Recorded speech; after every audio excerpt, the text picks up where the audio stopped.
Last Sunday we met here, we talked about peace, whether there could be peace in the world, in our society, and peace with ourselves. And what prevents this having peace in the world. We went and talked about that. That is, we talked over together over the whole question of peace. As we said, it's a very complex problem. Because there is so much strife in the world, so much conflict, not only in personal relationship, but between groups of people, strife of one set of strong opinions against another,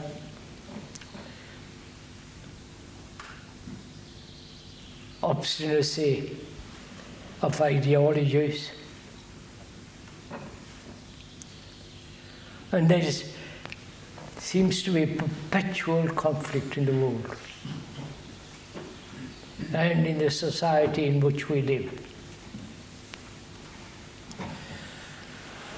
And only in peace, in quietness, in having a great deal of security, that one can really grow, flower, be a good human being.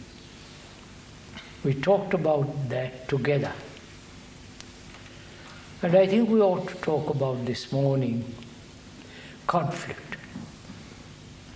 Why human beings who have lived on this earth for perhaps over 1 million years and more civilized within the last 40, 50,000 years, why human beings have not been able to find a way of living in which there could be no conflict, struggle, strife. Are you interested in to talk about this?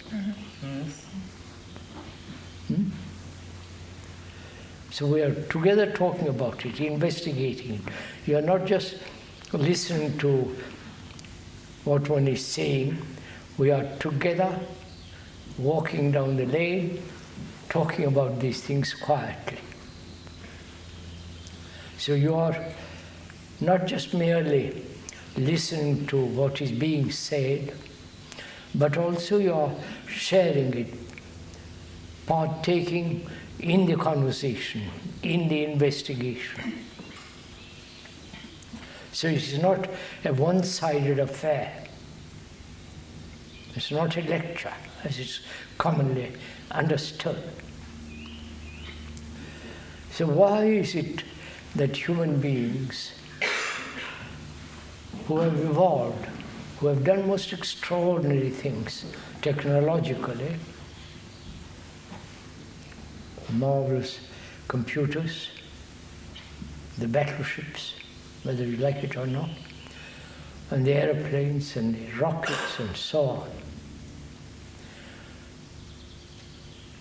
Why have they not found a way of living that is peaceful, without conflict?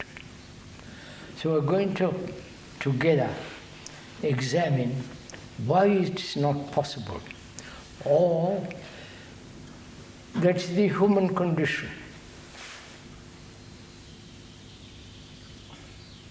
Humanity has lived in conflict for thousands of years, and we accept that as the way of life. We are conditioned to that. And if we accept that we are conditioned to live perpetually, from the moment we are born till we die, there must be conflict in ourselves, in our relationship with each other, in the world, wars, on all the misery, brutality and suffering.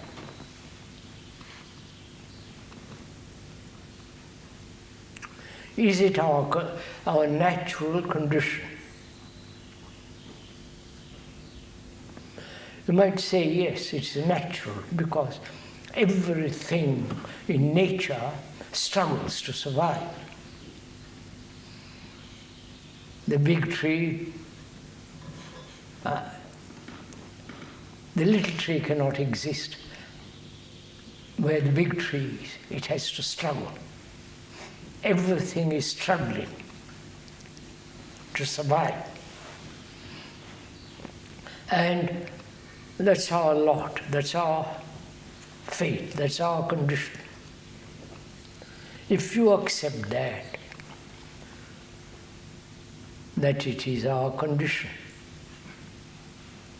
to be perpetually in conflict, then you must have wars. You must, in your relationship, however personal, or relationship with a group and so on, in that also there must be conflict, struggle, strife. That means you will never have any kind of peace, any kind of tranquility, never a moment of having no sense of striving. Right? Perhaps that is the way vast majority of people live. All the politicians, the religious people, the gurus, are all encouraging strife. That's right, isn't it? Right? We are together in this. And if you say, perhaps there is a different way of living,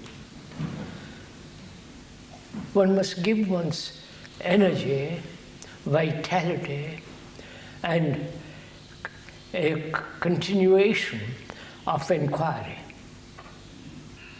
Not just one day or 1 hour give to find out if it is possible to live without conflict, but it must be it's a tremendously complex problem. And to understand that, one has to be attentive, watchful, inquiring. So that's what we're doing, I hope now. As I said, if you accept strife, conflict, struggle, pain, sorrow, and all the misery of wars and so on, the nastiness of it all, then there's no problem. That you accept it. But if you don't accept it, and find that's rather a stupid way of living, then you have to put your energy into an inquiry. So I hope, one hopes now that we will do this morning. The question is why? Why do we live in strife? Is it necessary? Is that the way to evolve, to grow, to bring about comprehension, strife? You understand the question?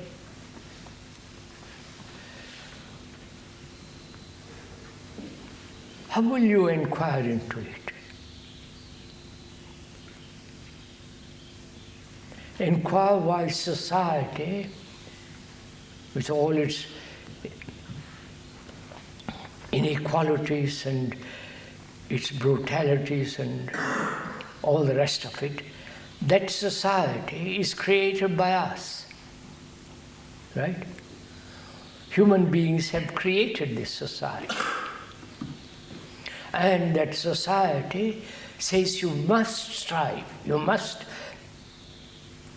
live in conflict. So, that society is having been created by human beings then are responsible for all the things that are happening.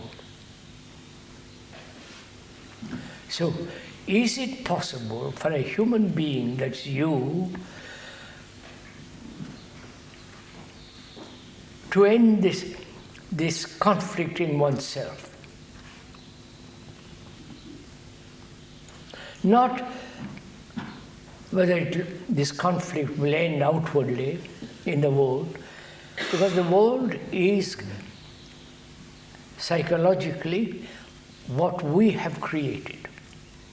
So it must begin with us, not with society, right? How to bring about peace in society, or how to find out whether society can ever have or bring about in all human beings a state of non-conflict.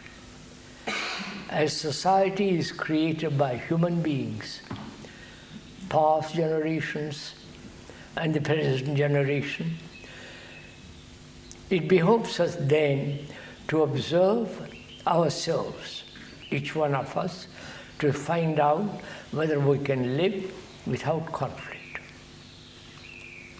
Right?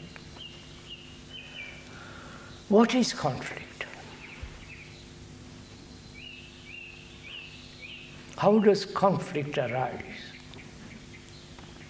in us, psychologically? Conflict there is biologically, physically, because when one is not in good health, there's conflict. There's struggle to be well, and so on. But we're talking about discussing together whether psychologically, inwardly, what is conflict?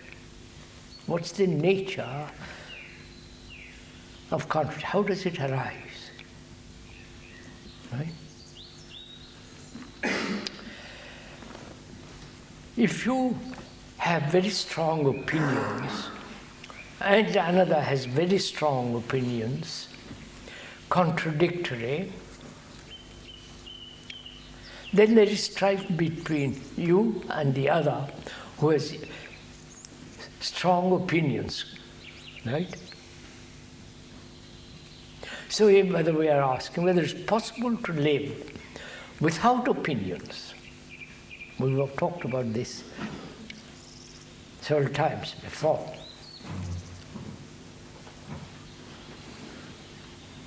We say we have opinions because we see something to be a fact. And that our opinion is based on fact. Right? I hope you are following all this.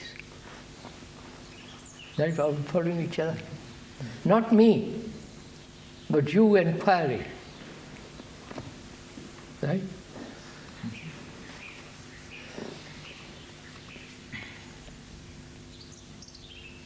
You have a strong opinion, another very strong opinion, contrary to yours. He thinks it's right, his judgment is right, his conclusion is right.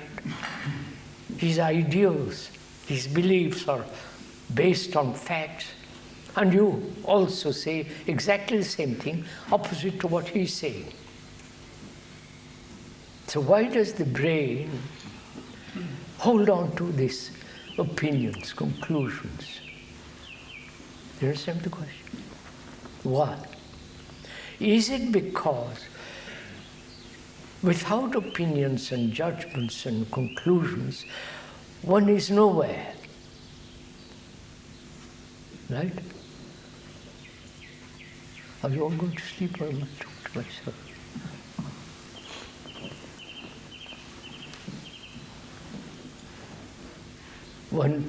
One feels secure in being attached to opinions, judgments. Facts need not have opinions, it's a fact. Sun rises, sun sets, that's a fact. Why do you have an opinion about it? There's darkness and light. You are tall, another is short. You are intelligent, another is not. So, facts. Why do we have opinions about facts? Do you understand? So what are facts?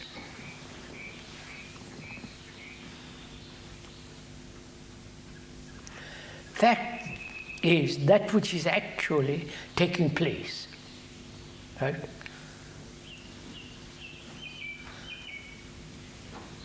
There's a fact, there's a microphone. I can't have an opinion about it. What's the point of having an opinion about it? It is so.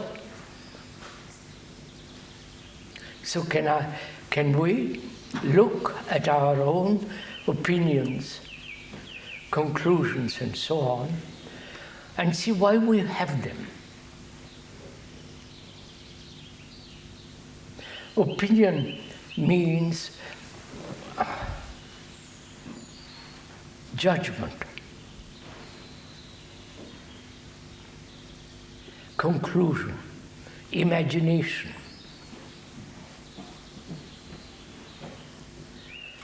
Suggestions. We hold on to all this. Is it because it's much easier? The politicians have opinions. One group against another group. So the world is full of this. And there are very few who say, why do we have opinions at all, but just live with facts? Are we meeting each other? So we say, what are facts?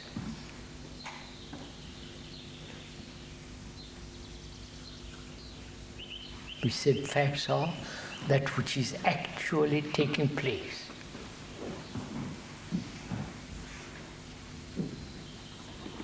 You see, this is it. I don't know if you're interested in all this. It's a very complex question, this. Because we always look at ourselves or at another with past memories interfering with our perception, right? I see you and I have all kinds of memories about you, pleasant or unpleasant, and those become the opinions, and I judge you according to my opinions, according to my background. I don't look at you freely. All the past memories interfere. It's a safe way of living. At least we think it is a safe way of living. Then we say, I know you.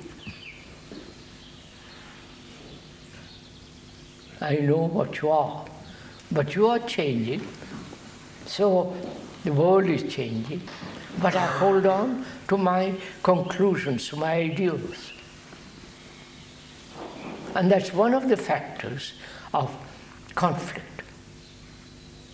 You can see the conflict between the so-called democratic world with its ideals and the totalitarian world with their ideals. Ideals based on Marx, Lenin, and all that. So, conflict exists where there are ideologies, right? Conflict must exist where there are beliefs. You believe in one thing and I believe another. So, why do we have beliefs at all? Some believe in God, others don't believe in God.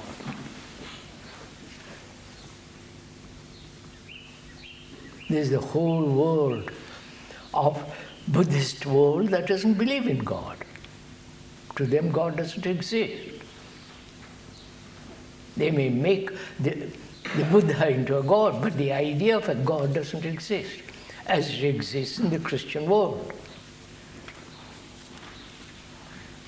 So there is conflict between the believer and the non-believer, right?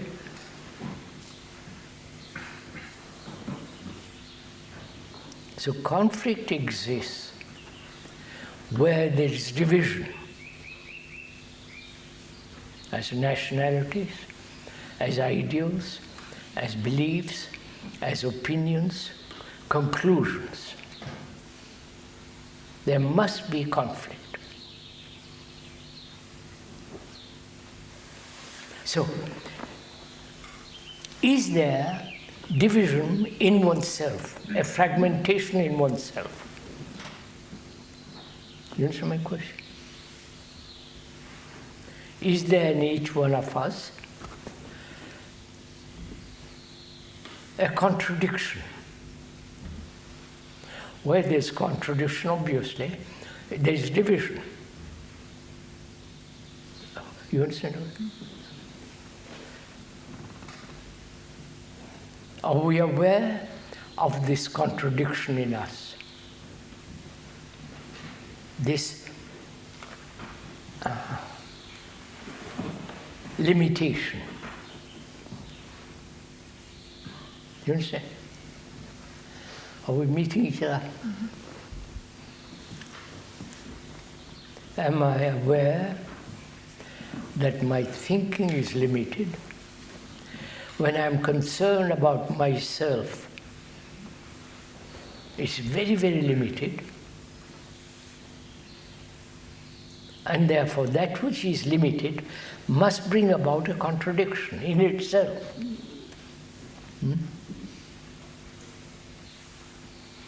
And there are contradictory desires. I want one thing, and later on I don't want it. I want to live peacefully, but I do everything not to live peacefully.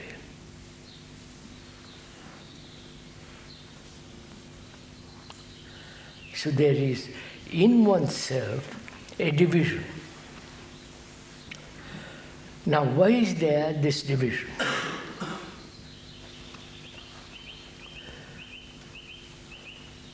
You're asking this? Are we asking each other this? Why is there in each one of us this contradiction, this division, this fragmentation, this limitation?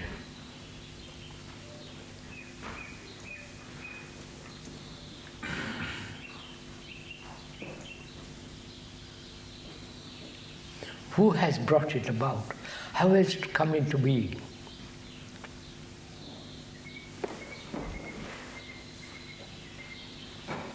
I am this, but I would like to be that. That's a contradiction. I am dull, but by study, by exertion and so on, one day I'll be bright.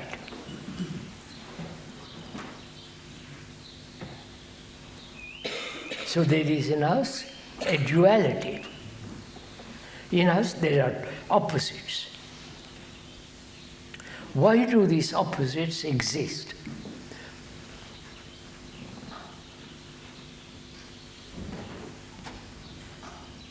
I am this, that's a fact. I'm greedy, violent, jealous, and so on. I'm that. But I've created the opposite. I must not be jealous. I must not be greedy. I must not be violent. You understand? So the opposite is not actual, is not a fact. What is a fact. I wonder if I'm making this clear.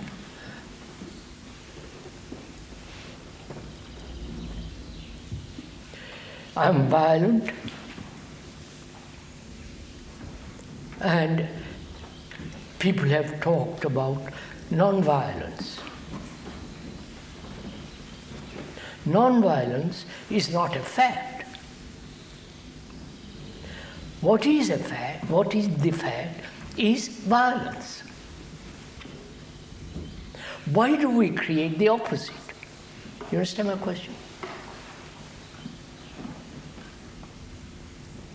Is it because we hope the opposite will help us to be free from what is? I am violent. I project an idea of non-violence and hope that pursuit of non-violence will help me to be free of violence. I've already, in the pursuit of non-violence, I'm still being violent. Right? No? I'm jealous. And I say I must not be jealous. And it'll take me some time to be not jealous. But in the meantime, I'm still jealous. Right? So in the pursuit of non-violence, you are being violent. Of course. So why not deal with the fact and not with the non-fact? You understand? You understand what I'm saying? The fact is, I'm jealous. When I say I must not be jealous, that's not a fact. The fact is I'm jealous. So if I keep only to the fact, then there is no conflict.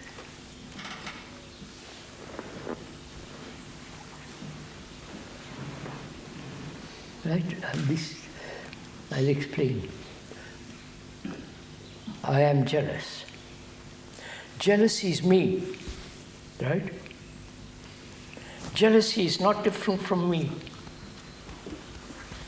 Anger is not different from me.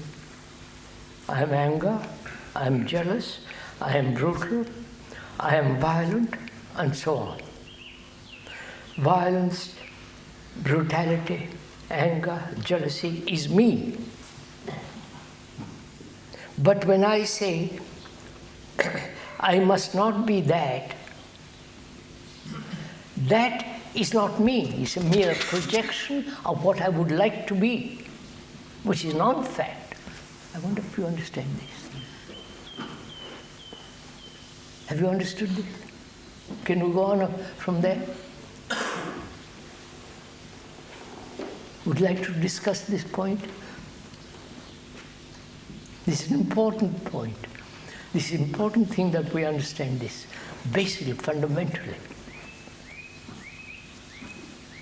I'm suffering, not only physically, that you can deal with, but I'm suffering psychologically because of my son, my brother, my husband, my wife has died or run away or does something which I don't like.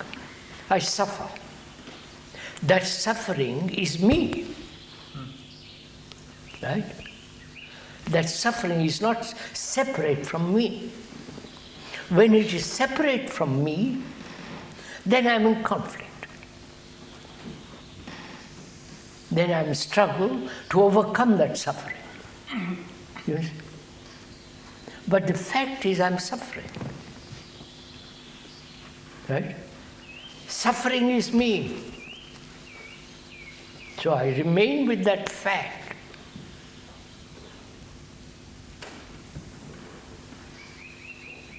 then what takes place? You understand my question? You understand my question?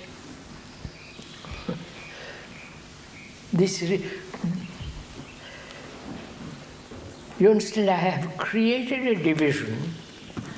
Thought has created a division between the fact of violence and non-violence. When you have non-violence, which is not a fact, but violence is a fact, then there is a contradiction, right?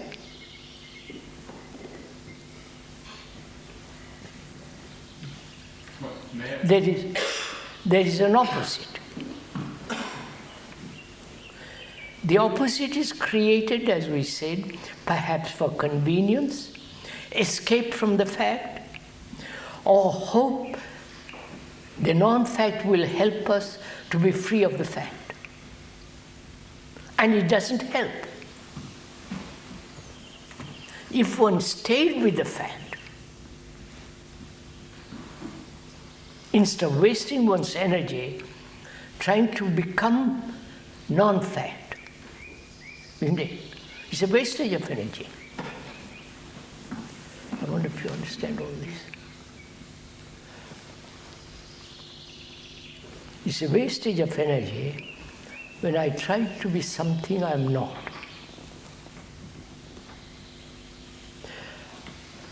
I am not non-violent. I am violent. But when I pursue non-violence, it's a wastage of energy. So conflict is a wastage of energy when I pursue something which is non-fact.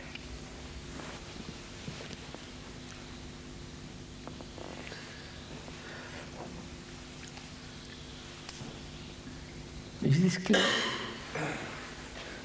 At least intellect verbally. We can later on come to see why we accept so easily intellectually or verbally something. And why we don't see something immediately, the fact, the truth of the matter.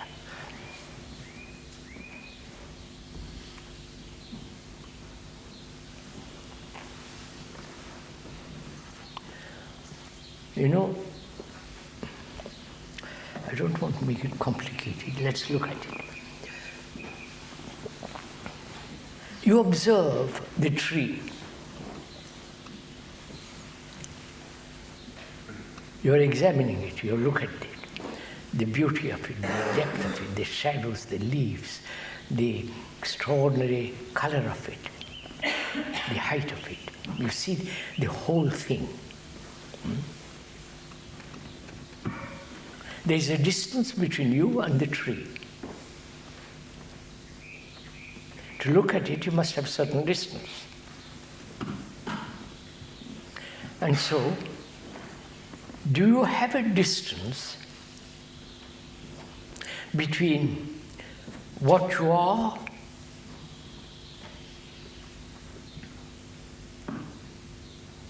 and what you think you are?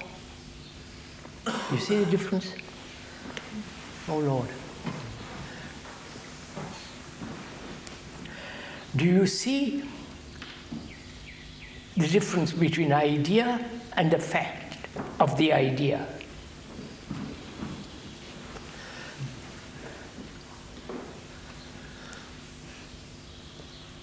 Look, I say to myself, I'm angry.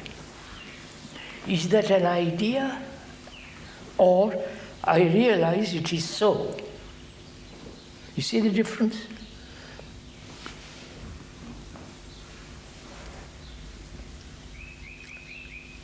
Now, I say, I'm asking you, are you violent? When you say yes, is that an idea? Is it that you're accepting the words, the idea, or you see that you actually are violent? You understand the difference? The idea and the fact. Right? So what do? Do you see the idea without the? Do you see the fact without the idea, or you have the idea and then look? I wonder. Do you look at that tree? Because you have seen so many trees, you have a picture of a tree, the memory of trees, and when you look at that tree, all those memories come forth, right? So, can you look at that tree without memories? Just look at it. Right? So we're asking each other, why do we waste energy which brings about conflict between the fact and non-fact? The pursuit of non-fact is wastage of energy. I am violent or greedy, and if I pursue the idea of non-greed, non-violence, then I must be in conflict, trying to control myself, trying to suppress my anger. You follow? That's conflict going on. Whereas if I remain with the fact, right, that I am violent, I've not wasted the energy, right? I wonder if you understand it. Sure. If you remain. Yeah, of course, if. But that's not the way it is. That's the difficulty. Sir, may I ask you something there? What do you exactly mean by remaining with the fact? I'll show you in a minute. But first see, have you understood the first thing, which is the fact and the non-fact? Right? The non-fact is non-violence. The fact is violence. In the pursuit of non-violence, we are creating conflict. Right? Is that clear? Which is wastage of energy.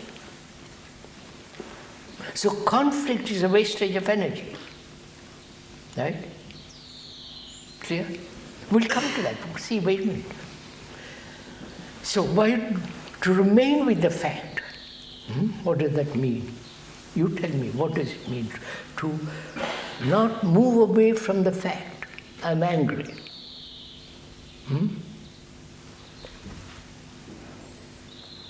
And which means I never say I must not be angry. I must not try to suppress it. Right? Transcend it, go beyond it. To remain with that. Any attempt to move away from that is a wastage of energy and conflict. Have you got that?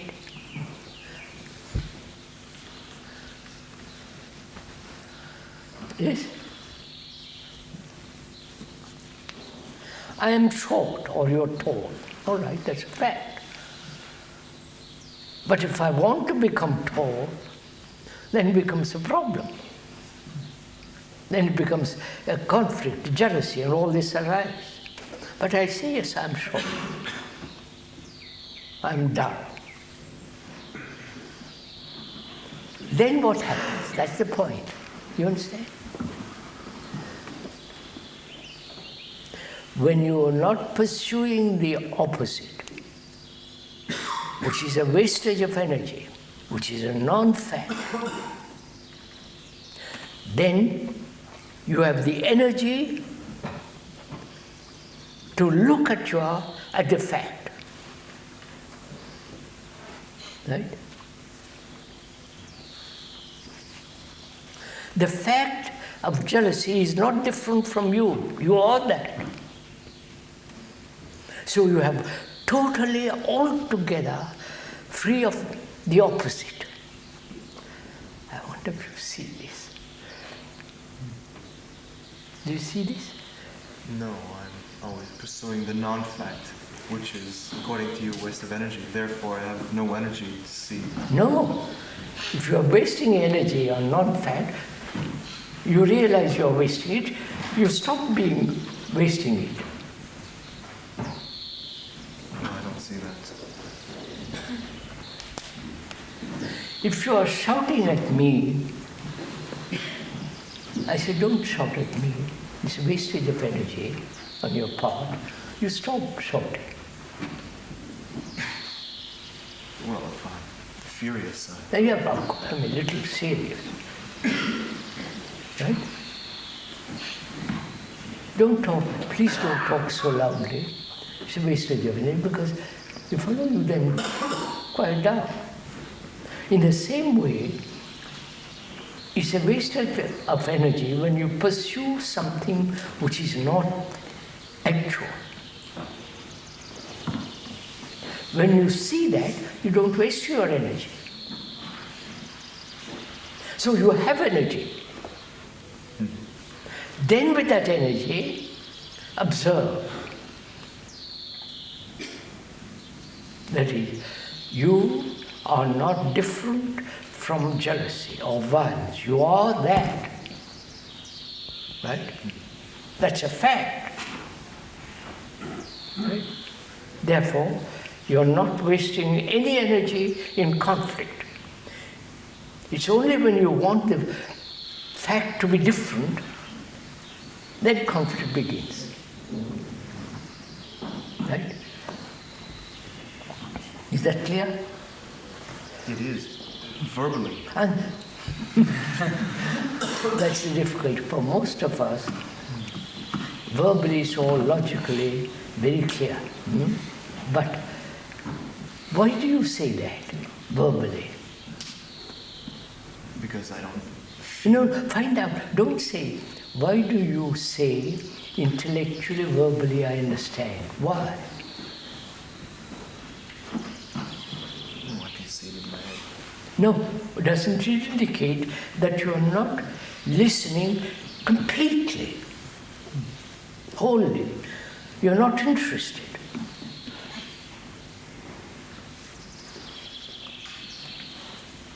I want to find out whether conflict can end. You understand? Because I see how important it is. The whole world is in conflict, right? In their relations, so on. I want to find out if it's possible to live without a shadow of conflict. In the pursuit of that, in investigating that, I come to the point, I see conflict exists when there's the pursuit of non-fact, right? So, the fact is me. Me is not different from the fact. That's it, right? That is so. You're not different from your nose, from your eyes, from your body, from your tendencies, your anxieties, your etc., etc. You are that. Do you accept this? Do you see the fact of that? Or is that still an idea? You understand? Do you actually see that you are anxiety? Not anxiety is different from you. Right?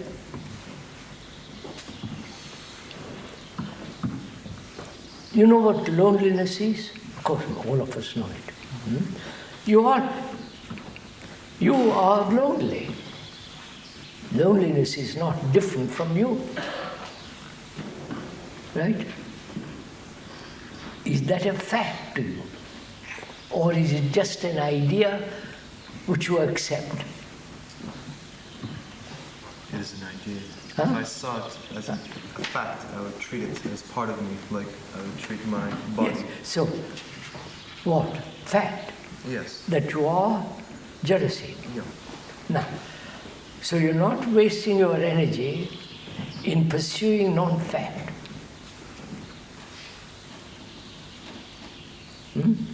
Are you? I'm afraid I am. Huh? I think I am. What? I don't You're know. wasting Your energy. Why? I don't see it as a fact. That jealousy, loneliness is. Is you.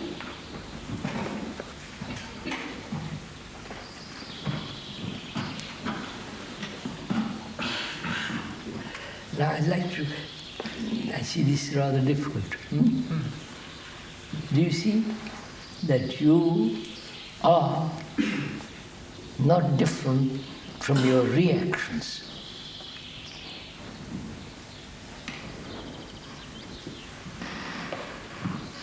You are not different or separate from what you analyze.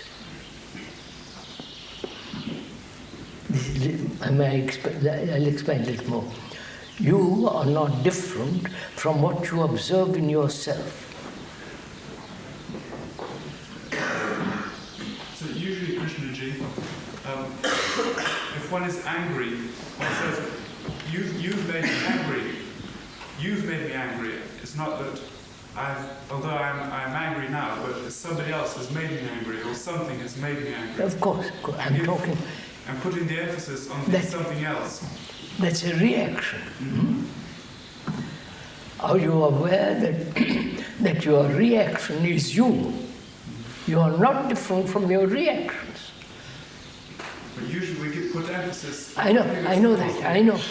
So move away from them. It's okay.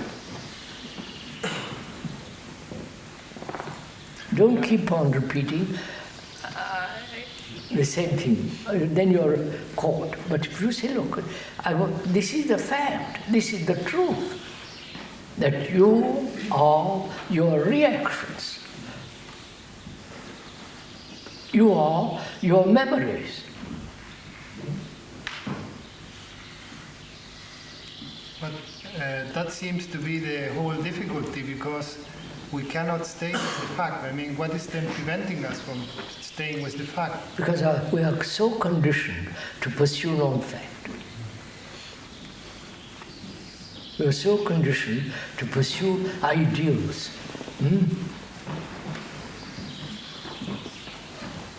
I see I'm jealous, but I disapprove. Vibhan? I see I'm jealous, but I disapprove. He says, I see I'm jealous, but I disapprove. No, I don't disapprove. Who is the entity who disapproves? It is still me. Right? I wonder if you see the... Krishnaji, you say this, but I feel there's a very strong conditioning that there is such a thing as me that is watching my emotions. I know that's our difficulty. So you are so programmed, if I may say so, that you won't accept a new program.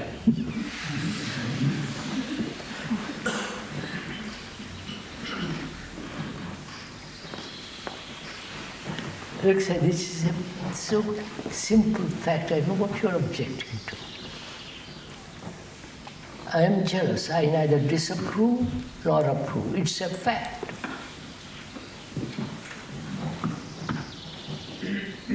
Moment I disapprove, I begin condemning it, conflict begins. The person who disapproves is jealousy too. Right? I want to see.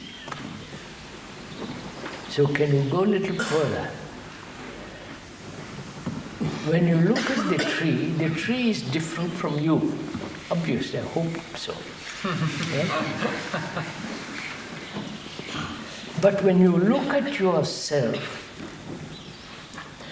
is the observer different from what you see in yourself? Do you understand my question? I am jealous. Keep to that one thing. I'm jealous.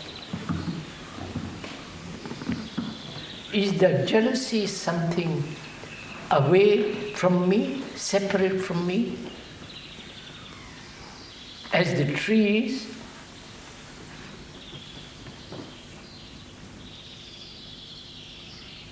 If I observe it as something separate from me, then I condemn it, then I disapprove, then I fight with it, then I try to control it.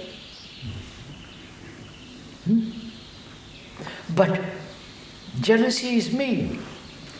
The observer is the observed. Okay, I observe that thing out there is a tree. You're saying tree is me? I said the tree is different from you, the observer. But if you identify yourself with the tree, that you are the tree. Maple? Huh? No, what?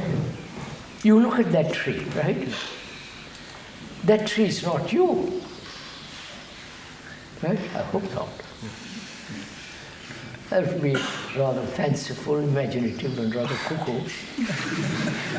So, now you observe your jealousy, right? Is the observer different from the thing you observe as jealousy? Well, obviously not, if that feeling of jealousy arose from me. Yeah, but that's a fact, isn't it? Yeah. So the observer who observes jealousy is jealousy. There is no difference between the observer and the feeling that he is jealous. So I'm saying the observer is the observed. No? But he feels there is a difference, Krishna, and he feels that he's removed from.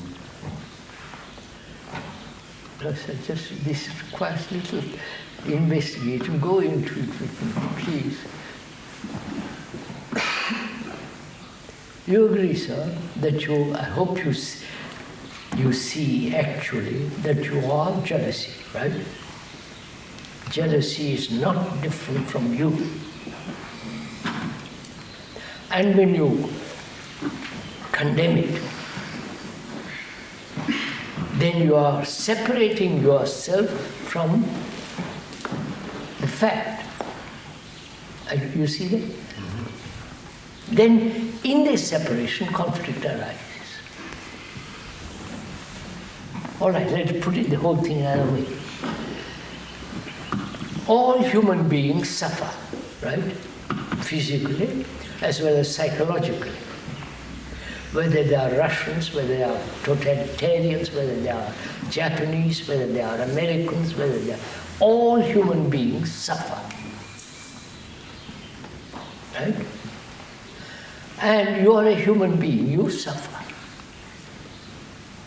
in some different ways. So that suffering is you. Right?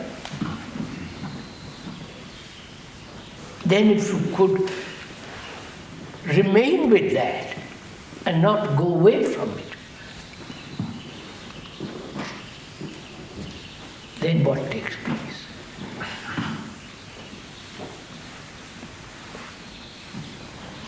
Unless you do this actually, my telling you about it has no meaning.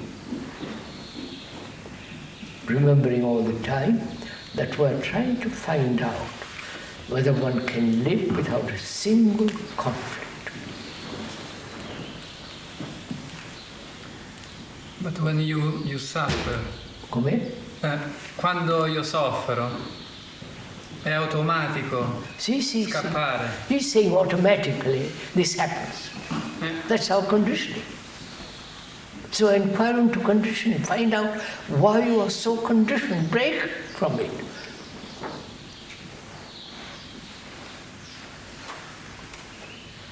Look, I've been programmed, if I live in a Catholic country, my parents are Catholic, I've been programmed to be a Catholic. I'll repeat all the words, all the circles that goes on. I'll go on with it. And you are conditioned as a Buddhist, and you go on with your conditioning. So, conditioning is one of the factors of conflict. I want you to become a Catholic. What your belief is all idiotic. My belief is holy.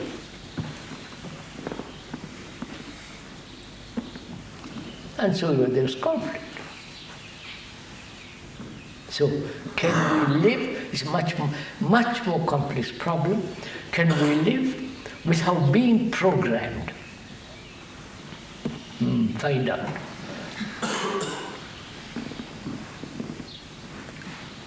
Neither being a Hindu, Buddhist, American, British,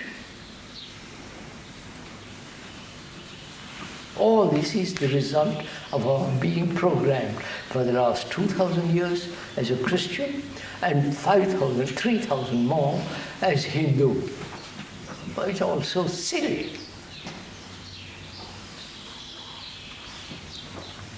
Well, not all would agree with you. Huh? Not all would agree with you. Of course Some not. Hindus, Christians would say, this is the way. Of course, that's what. And the Hindus, okay. Because you have been programmed as a Hindu, I've been programmed as a Catholic. That's a very profitable business for the priests. So, can you go into this question? Can you live without being programmed?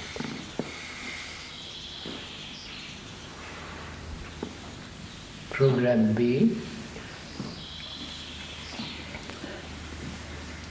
being told what to think, what to do. Sir, as we obviously are programmed, who is the entity who breaks the program? Who breaks? As we obviously are programmed, who is the entity who breaks the program? I'll tell you.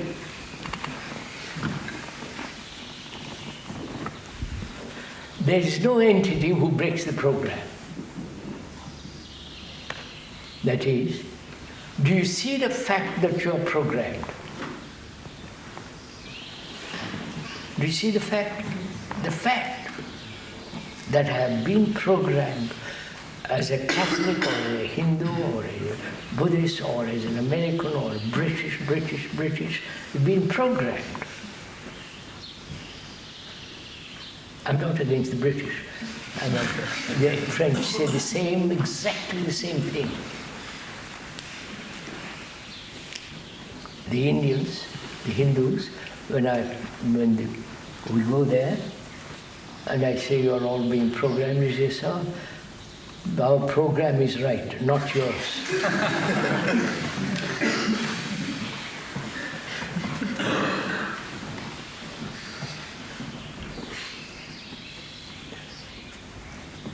Mr. Steve Smith asked a question. Who is it that breaks the program?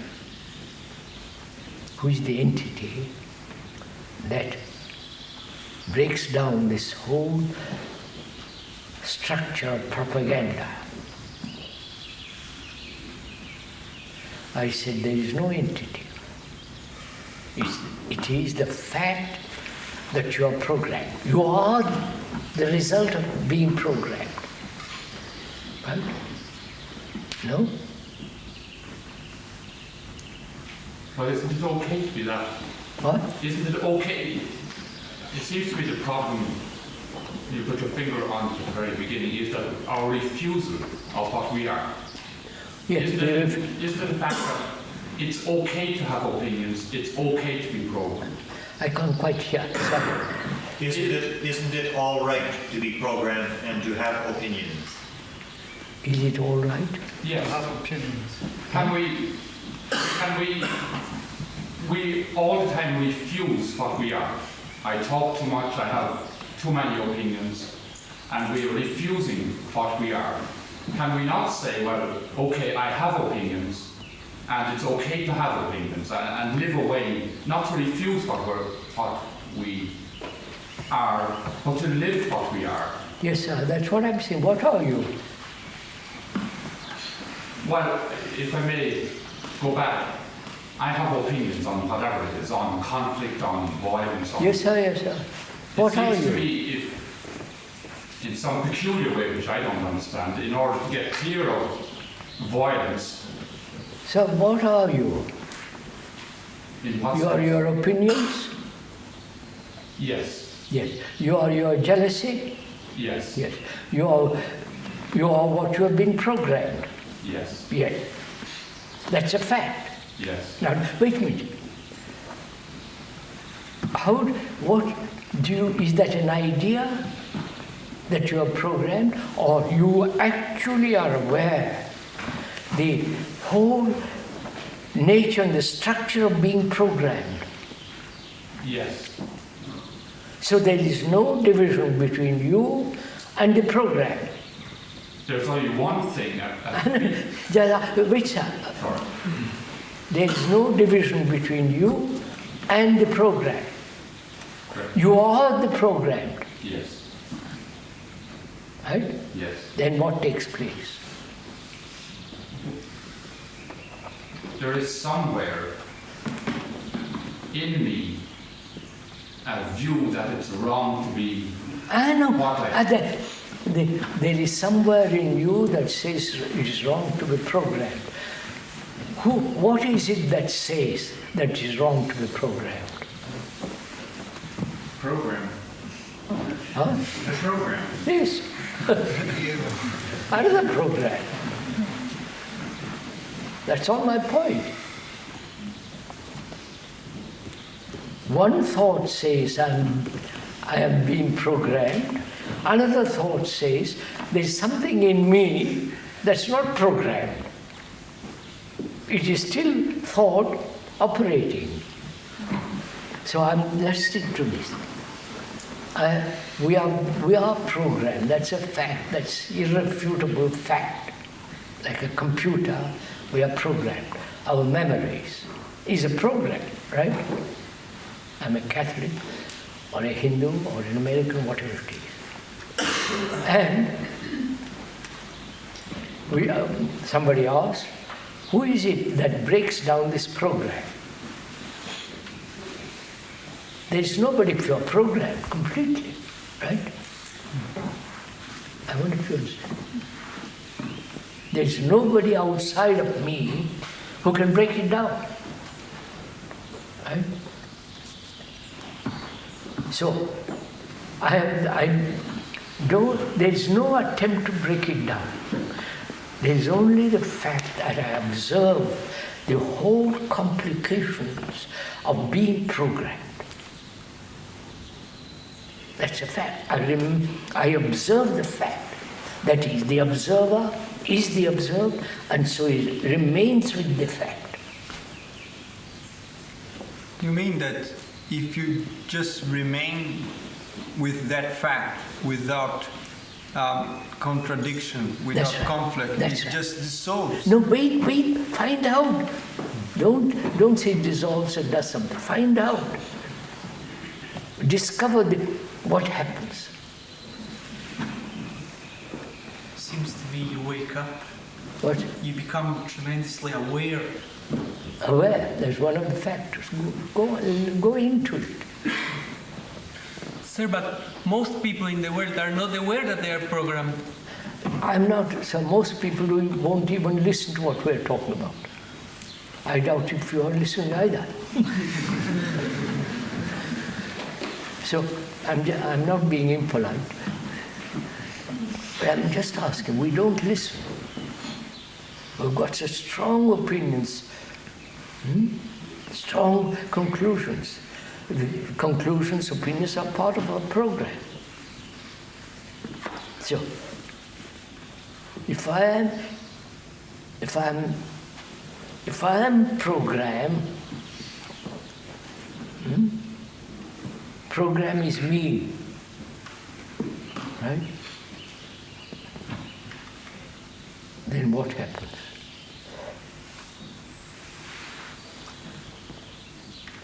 You ask me what happens. No conflict. Huh? No conflict. Is that so?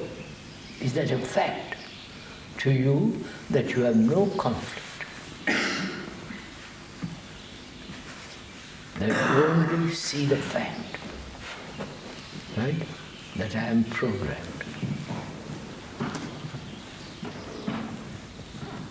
And what takes place then?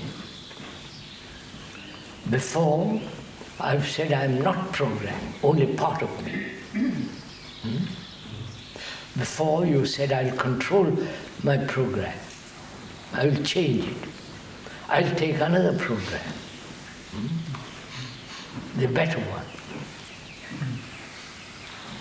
So, in that process, there's always been a conflict, which is a wastage of energy. Now, when you're not doing all that, when you realize that you are completely the result of being programmed for centuries, all the energy which has been wasted, you've got that energy now. Have you? All that energy which has gone into contradictions, suppressions and all that, now you have such tremendous energy to look at this program. So you ask whether you can live without being programmed at all.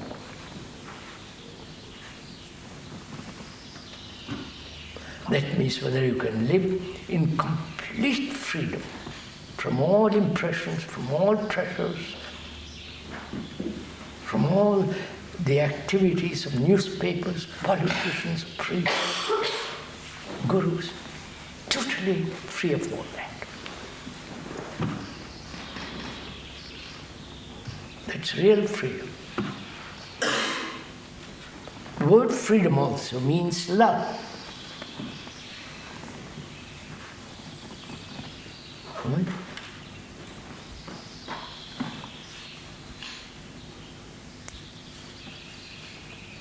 Now when you talk about being programmed and wanting to be free from it, the desire to be free from being programmed is part of your program.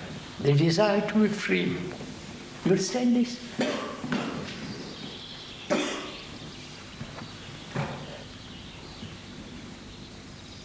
Is this clear or not?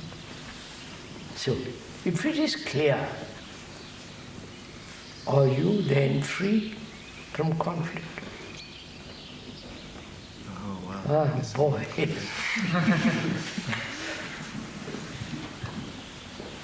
Because you see, that's our difficulty is we don't actually listen, we don't actually see the fact that in ourselves this terrible sense of being programmed.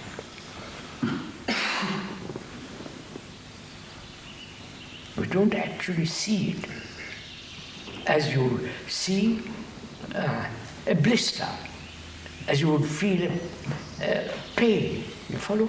You don't feel it so acute. It remains an idea, something outside, right?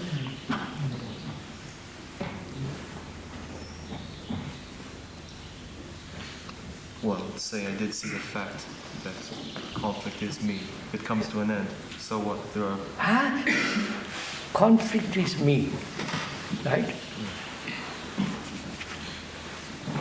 Will you do anything about it? Condemn it? Well, no. Huh? It's a part of me. You can't. Huh? If it's part of me, no, I have to take care of it. You can't. It's not if it is part of you. It is you. Okay, it is me. Not okay. It is so.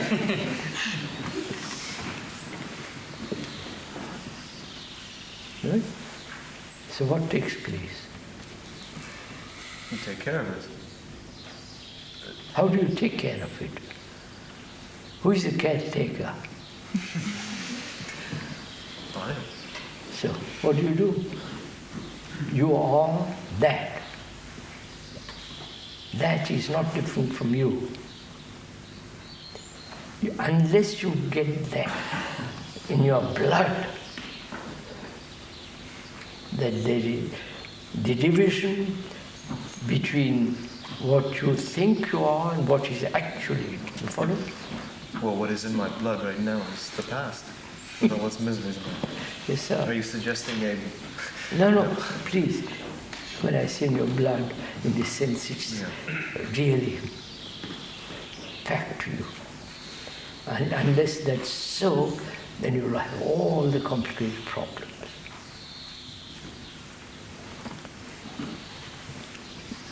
One says, we say, the fact is the only thing that matters, not the opposite. The opposite creates conflict. So, the fact is me. So when I observe, the observer is the observed, right? When I analyze myself, the analyzer is the analyzed. Do you see that? I analyze why I'm jealous. I can find the cause of jealousy. And which means I am treating jealousy as something different from me. Right? Clear? When I begin to analyze it, it is something different. But jealousy is me. So the analyzer is the analyzed. The analyzer who examines jealousy is jealousy. No? But so what difference will that make? There are 4 billion of us here who are on the course of self-destruction. Maybe 20 years from now, we won't be here. What difference will it make if we leave this room as a free being? That's right. So you say, what's the point? What's the point of all this? What's the point of 1 or 2 living without conflict? What's the point of it all when 99 point so and so doesn't care for all this? What effect has it? So you are doing all this for an effect?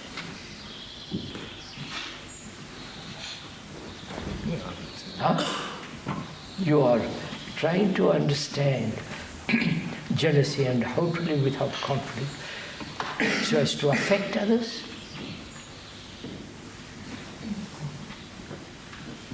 You have to bring about a change in this world. Wait a minute, what do you mean change? Wait, sir. You've heard this conversation between you and me. Have you changed? Superficially, but not. Huh? But not deeply. Why not? Because I have my opinions about what you're saying. So, your opinions are the result of your being programmed. Right. So could you investigate why you hold on to your programs?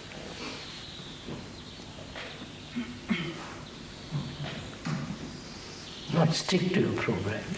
Find out why you have them.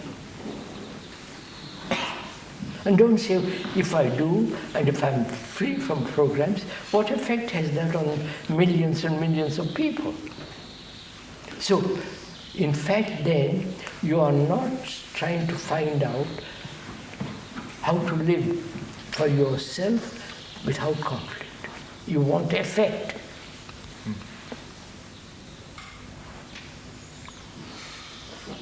Perhaps they have a tremendous effect. If there are few of us that can live without conflict, it may have a tremendous effect. But I'm not concerned whether it affects Mrs. Thatcher. and all the Conservatives, or the Labour, or the Alliance.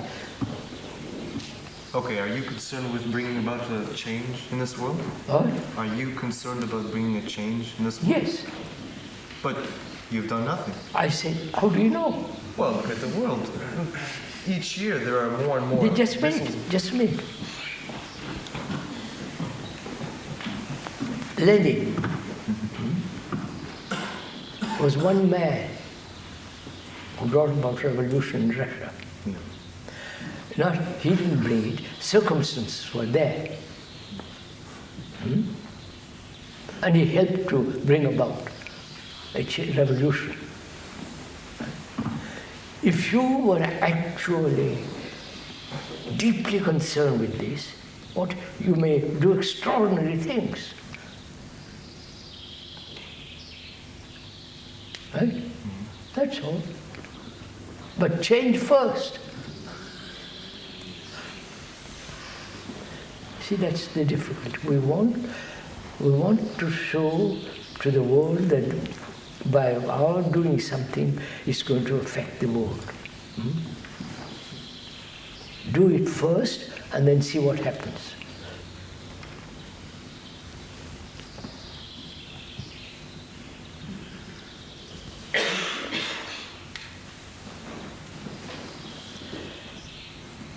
Now you listen for an hour, more than an hour, and what have you understood of all this conversation?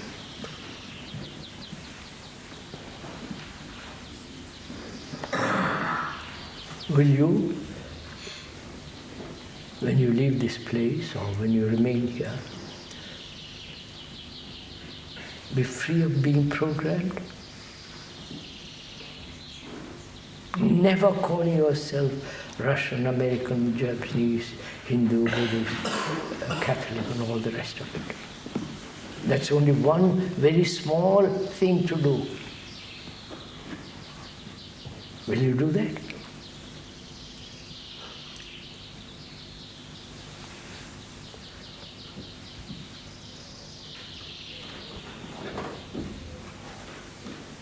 If you don't do the very small thing, how will you do the other things which are much more complex?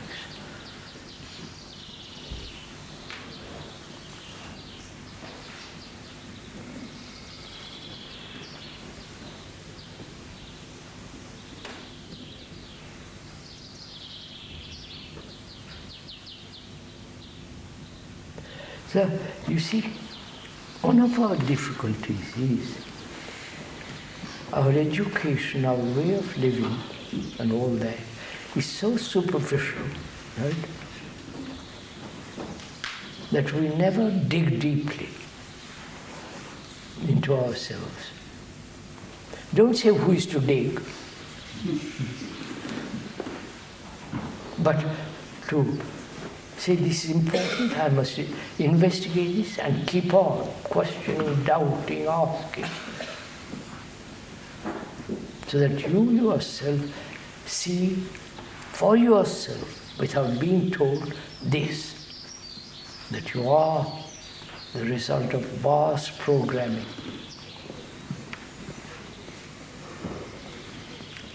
You understand, sir? The computer is being programmed. Program is the cultivation of memory, right? Computer has got vast memory. It's been programmed, as we are. Right? I wonder, you understand? Then what's the difference between that and us? None. Huh? None. You actually say that?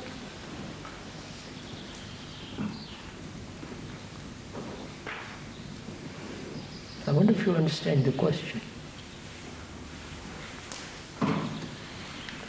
If the computers can think, correct itself, correct its own memories,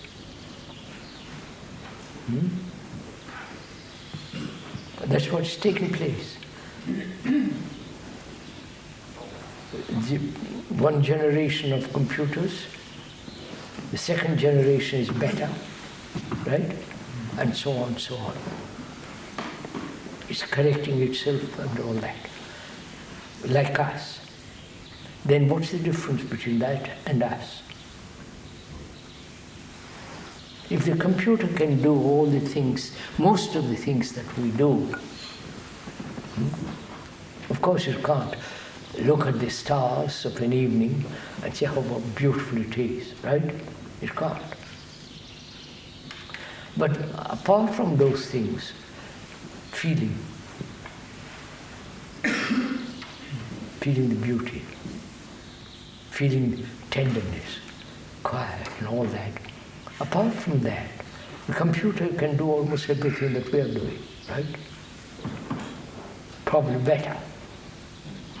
Then what happens to our brain? You understand my question?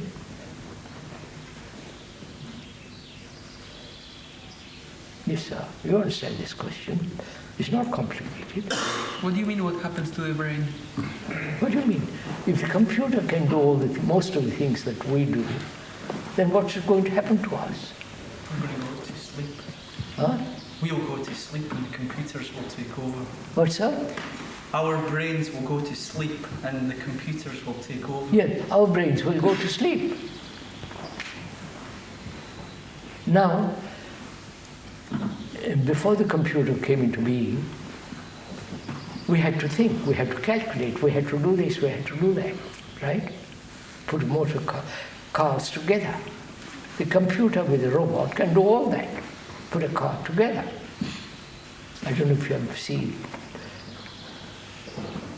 a television, which I saw in California. The Honda factory in Japan. All the workers were dressed in white, with white gloves. And the computer and the robot were building a car. Something went wrong, and the computer stopped the robot, and all the machinery stopped. Then the computer corrected itself and told the robot what to do. The screw was not tight or something, I've forgotten. And the robot did it. Then the whole machinery started. So, and that's coming, when the computer can do most of the things that we do, of course you cannot compose Beethoven. It won't be a Beethoven or Mozart, and so on. What's going to happen to our brain? You understand? When the brain has been active. You understand? Go to a supermarket, there the computer is in action. It calculates quicker than putting the person who is giving you a ticket, how much it costs. The computer with laser beam is doing it instantly, right? So the girl, she hasn't used her brain. You understand? So what's going to happen to that brain? You don't know. It's become dull, stupid. Huh? Dull. Dull or what? Incapable of... Or what? Insensitive. Look at it carefully. Or what? Incapable of doing anything. Huh? Incapable of doing anything. Or it may be free, Other than physical activities. it may be free to do more creative work. No, sir, do look at it a little more closely. It just becomes mechanical. We are mechanical, we are programmed, therefore we are mechanical. Look at it a little more closely. The computer can do most of the things. And unless our brain is very active, it's going to become dull. It's going to wither. So, what's going to happen? Not to wither. The entertainment industry is there, right? Sports, football. You follow rituals, religious, it's a vast industry of entertainment. So the brain is going to be entertained, right? I don't know if you have noticed, in television there are more and more sport, right? Cinemas, films. You can sit in your room and have any kind of film you want. So the entertainment industry is going to take over your brain. Right? Which is what's happening, sir.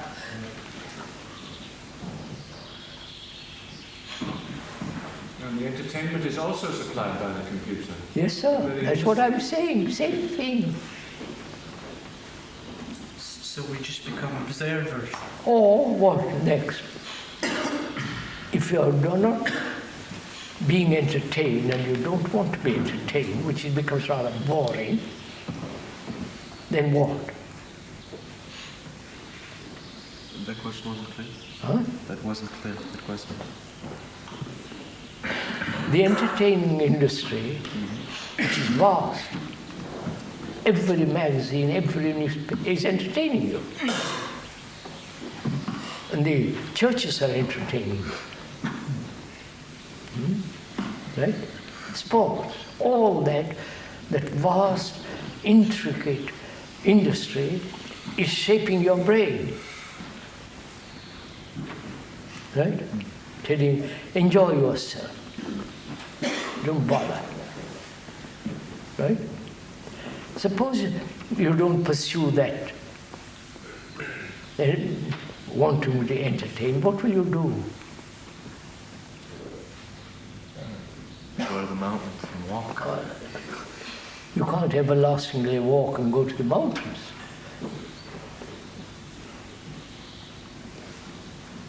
You have to sit down and find it. Find out, sir. Look, question this. The entertaining industry is going to entertain you. That's one way vast majority of people are going to live. Which they are doing now. And if you don't pursue that business, then what is going to happen to your brain? It'll become like the computer.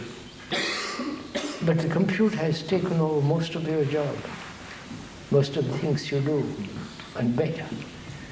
So what is going to happen to your brain if it's not being entertained? No, you people don't think about it.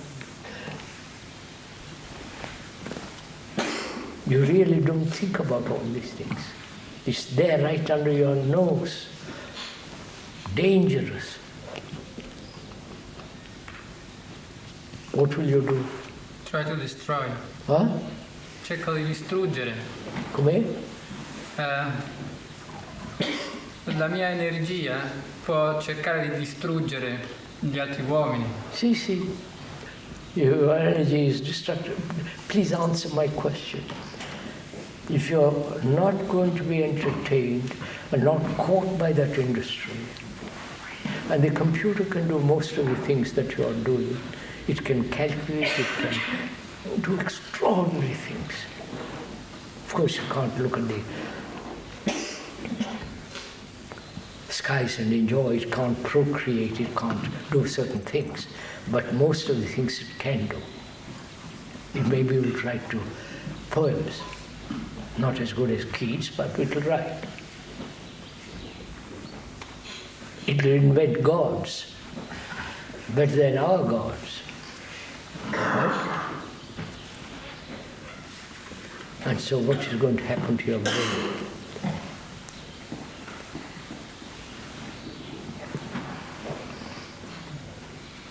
Either it's going to be entertained for the rest of the years, or you turn in totally different direction.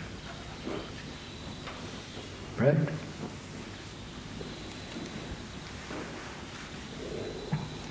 What is the direction? Please, we have discussed this matter with some of the prominent inventors of computers. They've never even thought about this question. You understand? Krishnji, I feel what you're saying now is highly significant because at the same time, for the first time in history, man has leisure. Yes, sir, that's what I'm saying. So that's just what I'm saying. Man may have to work 2 or 3 hours a day and have long weekends. What will you do? Being entertained, go off sailing, listen to the computer, play games with the computer. But that's all vast entertainment, isn't it? Is that what you're all going to do? Now don't shake your head, sir. Find out. It's very, very serious.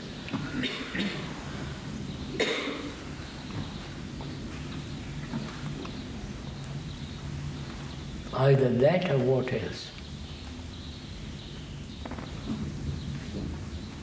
I can say what else, but it has no meaning.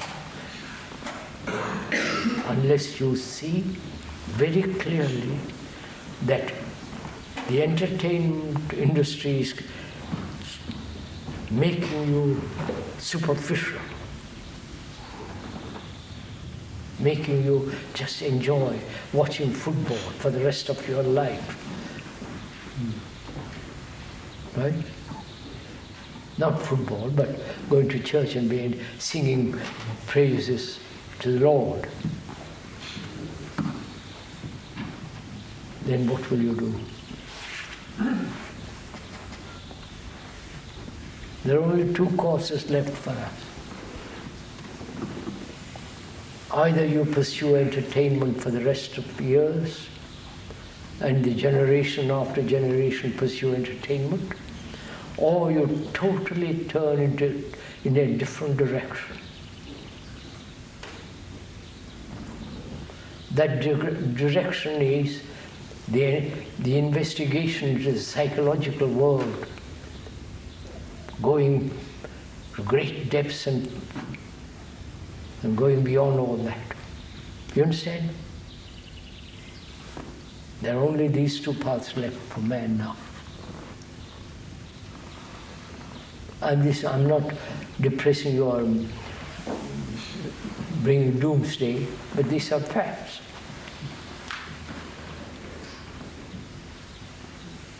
Posso fare una domanda? Come? Posso fare una domanda? Sì. Io credo che il problema per me e per tutti noi è che non riusciamo ad andare molto in profondità. Sì. Io personalmente ho cercato molte volte di andare in profondità, specialmente quando soffro, cerco di vedere che cos'è che mi causa sofferenza, ma non riesco. Gentleman is saying, my difficulty is I cannot go very deeply into myself.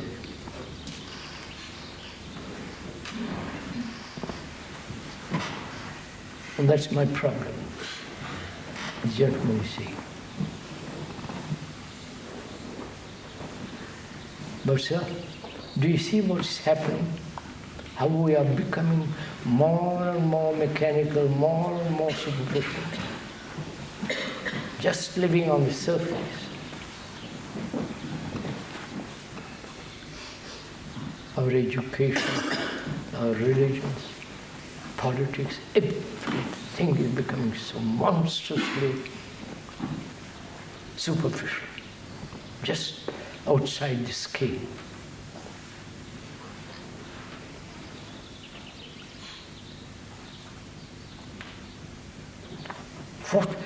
It happens that you kindly listen, right? At least listen. You may not do anything about it, but at least you spend an hour listening to some person like me. But the vast majority is not even concerned. and they rule the world.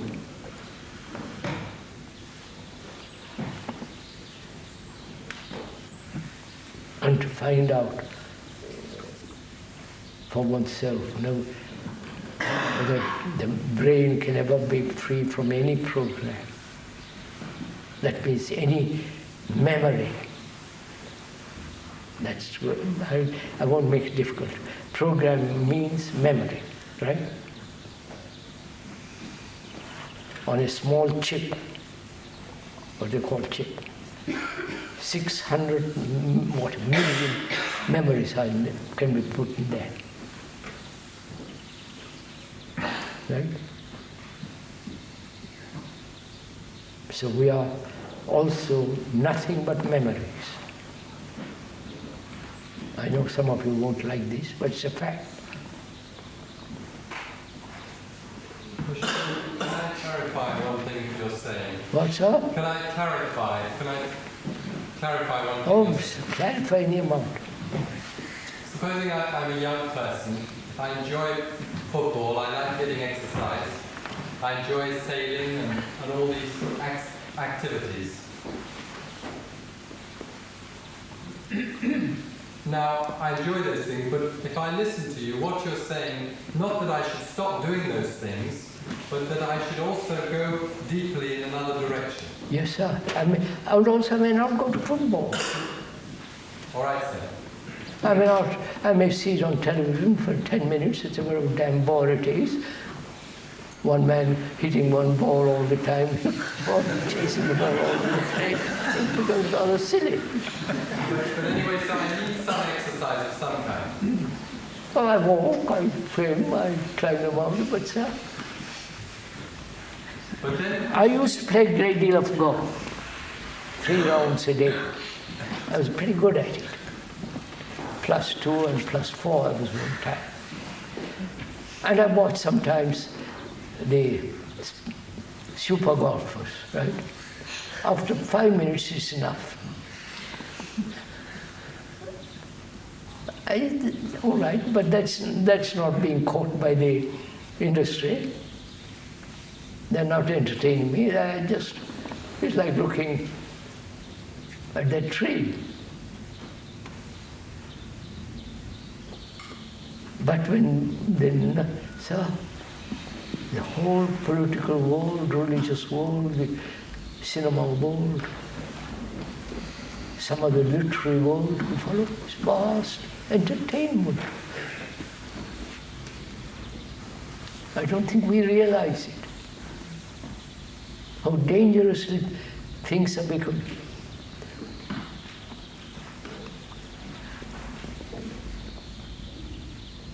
It's not only I am saying this, Dr. Bohm and others are saying the same thing. Not they haven't gone so far as say what's going to happen to our brains. They'll come to it presently.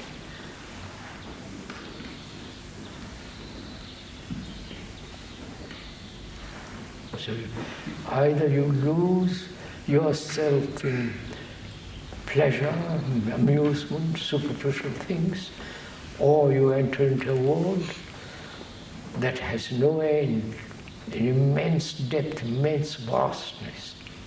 That's for you to find out. But Krishnaji, that sounds rather difficult. I mean, can you indicate what might be the first step? Nothing, sir. Why do you use the word difficult?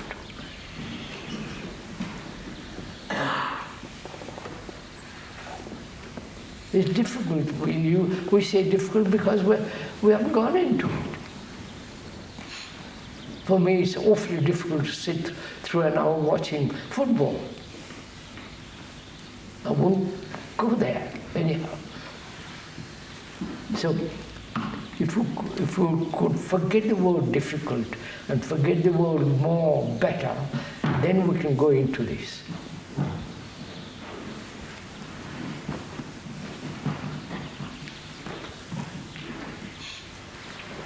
Our brains have been so conditioned that we are so limited. Right? Limited. I'm British. I'm concerned with my problems. I'm stupid. I must be better. Self-improve. All that childish stuff. I'm not condemning, I'm just pointing it out. But if you say, look, a man isn't just a superficial programmed entity, I want to find out what he is.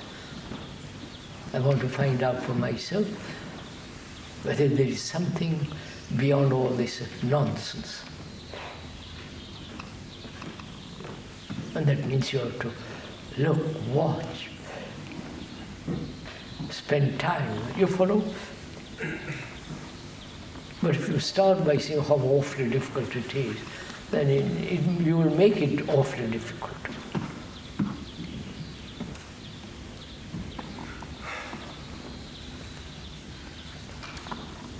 I think we better stop now, don't you? Right. You must be tired.